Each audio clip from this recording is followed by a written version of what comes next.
So without further ado, I want to introduce my good friend, Dave Vance. Thank you, Lawrence. I appreciate it.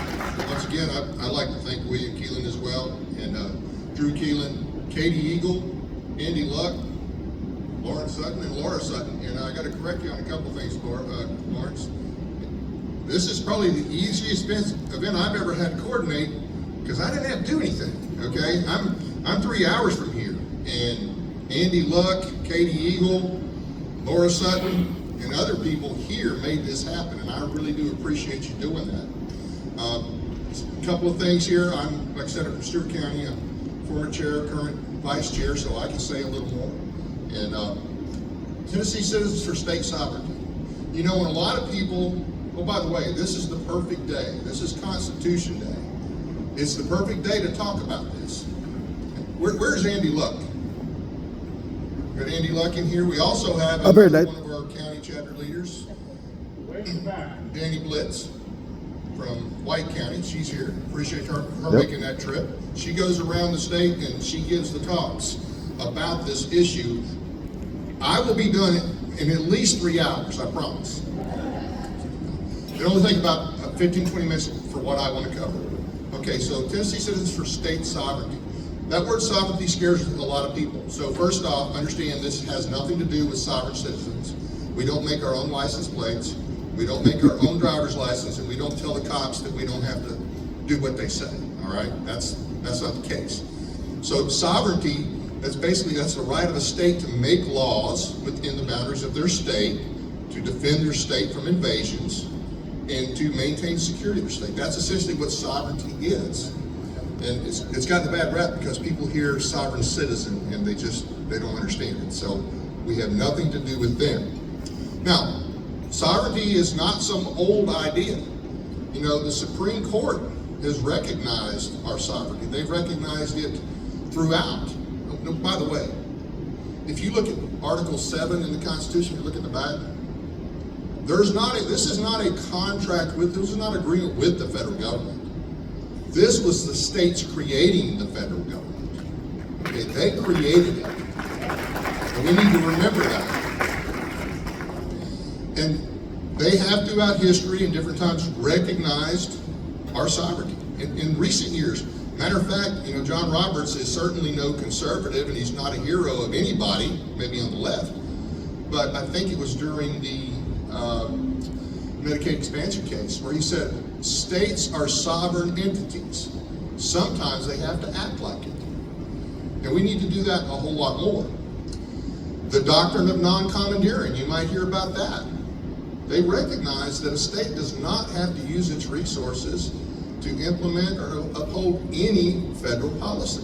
Now, they can't interfere, per se, but they don't have to use it because we are a sovereign entity. The Constitution was formed, it gave certain powers to the federal government. Most of those powers are in Article 1, Section 8. And there was a lot of concern at the time because a lot of people felt like, hey, we're just recreating what we just fought against. And they didn't want to do that. And so it was not a breeze really trying to get this thing ratified. There were a lot of prominent people that wanted to put the brakes on it. And basically, they basically made the agreement because they tried to get a Bill of Rights added at the end of the convention. That was not going to happen. And so when the ratification process started, it had to go through all the states to be ratified. Oh, by the way, 9 states had to ratify it. Okay, 9 out of 13. 2 didn't ratify till later. Okay, North Carolina and Rhode Island they were independent nations for a while. Okay, so everybody was not forced in all at once. And so they basically had to promise a bill that there would, in the first Congress, that they would consider a Bill of Rights to limit, to make sure, to remove any doubt that they were not creating one top-down national consolidated government, because that's what they feared. That's what they feared. They did not want a top-down government. They did not want the mess we have today. Okay, this is not what we have is not what they gave us. But the states have allowed it to become that way. the states have a responsibility in this. Until they step up, things are not going to get better overall. We got Trump right now, and that's great. He's doing some great things. Guess what? We only got him after 26. First off, we don't know what's going to happen in the midterms. But then after that, we're going to have Trump 2 more years.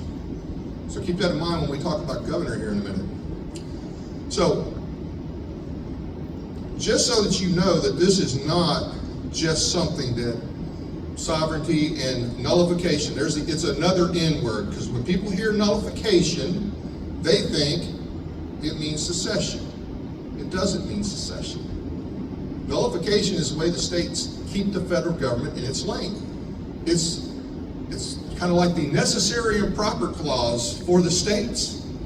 Okay, the federal government has the necessary and proper clause, which they have abused, just like they've abused the Commerce Clause, just like they've abused the Civil Supremacy Clause, just like all the things. Matter of fact, all these things, the people that were worried about not having a Bill of Rights, they predicted everything. They predicted that the federal government would abuse these clauses, and they did, even with a Bill of Rights. Because, documents don't enforce themselves. You got to have people that understand it and people who will stand up. Now, I want to read you something, and this is a resolution from 2021 in our state legislature. This is during the COVID garbage. I'm not going to read all this. I'm going to hit the high points. And this had to do with the federal government trying to push vaccine mandates and other things on Tennessee. So, whereas President Biden announced the forthcoming emergency temporary standard to be issued by OSHA regarding COVID-19 vaccinations on routine testing, whereas we're going to force you to vax. That's essentially what they were saying. So, the response. Now, I don't have a very high opinion of our Republican supermajority. I'm a conservative Republican, have been for years. But I don't have much respect for them because I don't see most of them stand up. But hey, you know what? A broke clock is right twice a day. They did the right thing on this. And I want you to remember that. So their response, and this is just part of it, whereas the court acknowledged that a government's police power is in the general power of governing possessed by the state. It's possessed by the state, not by the federal government, as the federal government only possesses enumerated powers listed in the Constitution. That's Article 1, Section 8. So this is our legislature laying it down. The Constitution expressed conferral of some powers for the federal government makes clear that it does not grant others, and the federal government can exercise only the powers granted. Whereas the independent power of the states to serve as a check on the power of the federal government by denying any one government complete jurisdiction over all concerns of public life and protects the liberty of the individual from arbitrary power.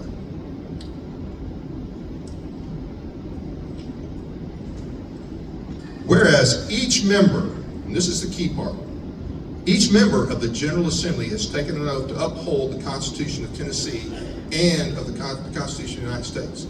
So only our state legislatures take an oath to uphold both. So they uphold the Tennessee Constitution, they uphold the U.S. Constitution. From a state's legislative perspective, one of the most important amendments in the U.S. Constitution should be the 10th Amendment. Any power not delegated to the federal government is retained by the states. That should be the most important one. Whereas each member of the General Assembly has taken an oath to both of those constitutions, whereas if the federal government intends to overreach its authority to the point that it assumes the traditional constitutional role of a state legislative body, it is only fitting and proper that the very existence as well as the depth and breadth of this federal power be condemned and challenged. Challenged, not just in a court of law. We don't just send Scarametti to go groveling, but also through actions of the General Assembly to nullify. To nullify. Amen. Not grovel, not beg, nullify such federal overreach. Now therefore be it resolved, the state of Tennessee condemns any attempt by the federal government to penalize or tax citizens of this state in an effort to enforce unconstitutional mandate regarding COVID-19. Further resolved, that it is the right of the Tennessee General Assembly to enact such legislation as it deems necessary to nullify actions taken by the federal government regarding COVID-19. So this was just October 2021, not October of 1821. 2021. Now, so what happened is in 2023, oh, by the way, I want to say this before I forget. I know a lot of people that believe in the Second Amendment and understand what that Second Amendment is there for. It's not about hunting. It certainly incorporates personal defense. That's a natural right. But it was for, you know, a well-regulated militia being necessary for the freedom of a state. I know I blew that. I do have my Constitution up here. Remember, a free state. Okay? So we're recognizing that we have a right, if our government becomes too tyrannical, to take up arms. We're recognizing that, right? Most people that understand it will tell you that. Now, it always begs, the first two questions that always come up is why we didn't use it during the Obama administration or the Biden administration, but that's for another night. So, does it make sense to you that we have ingrained in our Constitution a right to take up arms against the federal government if it becomes tyrannical, but we don't have a right to tell them no? That makes no sense. You can shoot them, but you can't tell them no. I would think you would tell them no first. That's what nullification is. So, anyway, what happened was 2023, Representative Halsey and Senator Bowling, they bring up this amendment, or excuse me, this bill. And I don't remember the bill number at the time, but basically it was restoring state sovereignty. And it laid out the historical case for this. And then it created 5 different ways that an issue could be considered for nullification. Now, some people say, well, this group just wants to nullify everything. No, we just want to nullify unconstitutional stuff. Okay, if it's legitimate, no reason to attempt to nullify it.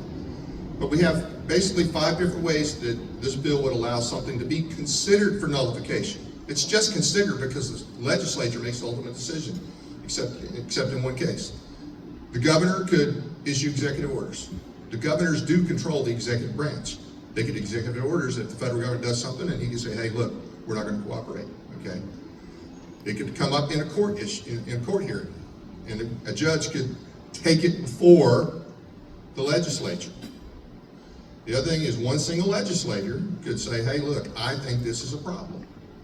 And instead of having to go through the committee, instead of getting killed in committee, you get like 5 days for everybody to hear it.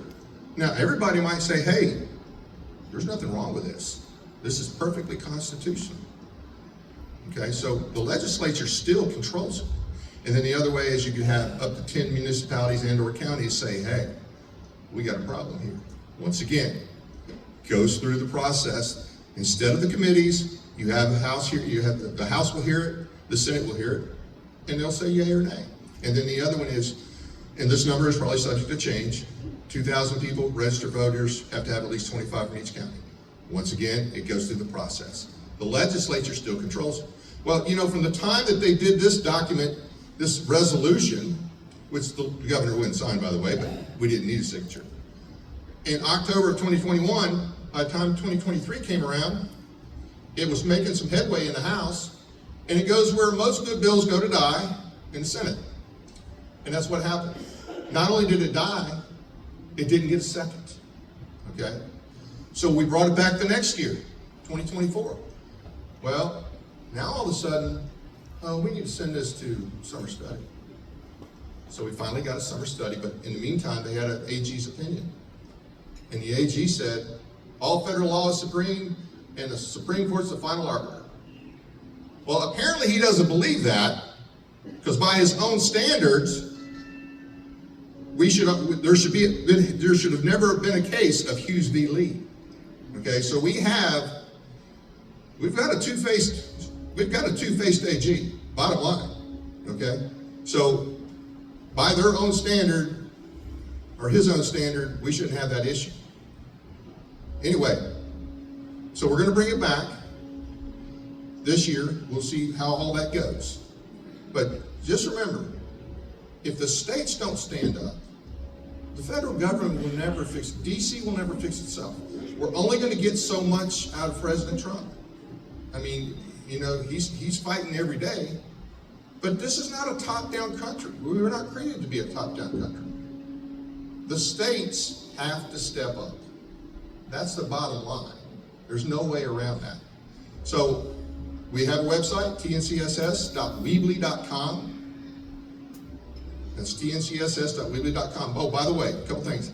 I'm not the founder. I am the co-founder, along with a lady named Karen Bracken, who lives in East Tennessee, very smart lady, very busy lady.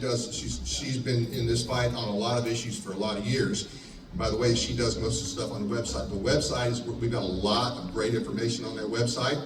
If you're interested, sign up on the Substack. You'll get the information. The Substack will really be important during session, so we'll know when the bill is going to come up in committee. But I want you to think about that. You know, we've been sold a bill of goods for a long time. This idea that the federal government gets to call all the shots, and that no matter what, the Supreme Court is the final arbiter. That's disgraceful. You think about it. We rolled over on prayer. We rolled over on abortion. We rolled over on marriage. What if that's the process and we're going to accept that? What are we going to roll over for next? When they say that you have to let your kid trans when he's 10 years old, are we going to roll over? Now, there is some good news though. We have somebody running for governor who actually respects and understands the U.S. and the Tennessee Constitution. And he's actually proven that he'll stand up. Now, I'm going to tell you a little secret here, and some of the legislators here, most of our legislators up there don't have a clue about either one of those documents, and a good chunk of them don't care about those documents. So that's just something to keep in mind. But we have a guy running for governor, and Monty Fritz. I'm all in for Monty, but I want to lay out at least 6 reasons. There's at least 6 reasons that you should support Monty for governor. The first is freedom. Less government, more liberty. That's freedom. Responsibility. Not only the government acting responsible, but demanding responsibility of the citizens. Integrity. Monty's got integrity. He's proven that over and over. Most of the people up there don't have any integrity. Tax reduction. You know, we don't have an income tax, but they do have a pretty healthy surplus up there. And you know, they spend more money every year. And I'm sure he'll talk about that in a little bit. But you know what? That money is tied to your freedom. Okay, they're not just taking excess dollars from you, but they're using it against you. Right now, what the AG is doing, they're using your tax dollars against you. And there's so many other things that they do. Look at all the garbage in the schools. That's your tax dollars being used to brainwash and propagandize your kids. Transparency. He'll have nothing to hide. And you know, if you know Monty very at all, you know he's going to tell you like it is. He's going to tell you the good, bad, and the ugly, whether you want to hear it or not. And he might tell you more than once. Sovereignty.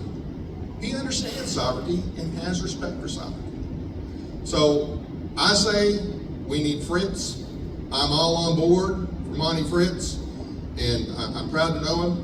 I'd like to tell you I'm going to introduce him, but there's somebody else who has that distinct honor tonight, and he's one of the other people who actually has a spine, who actually stands up, means what he says. Now, you got to know that most of our legislators up there, they don't actually walk the halls of the legislature. Most of them slither. Okay? But Representative Todd Warner walks and he stands tall. I give you Districts 9 and 2, Todd Warner. Districts 9 and 2, Todd Warner.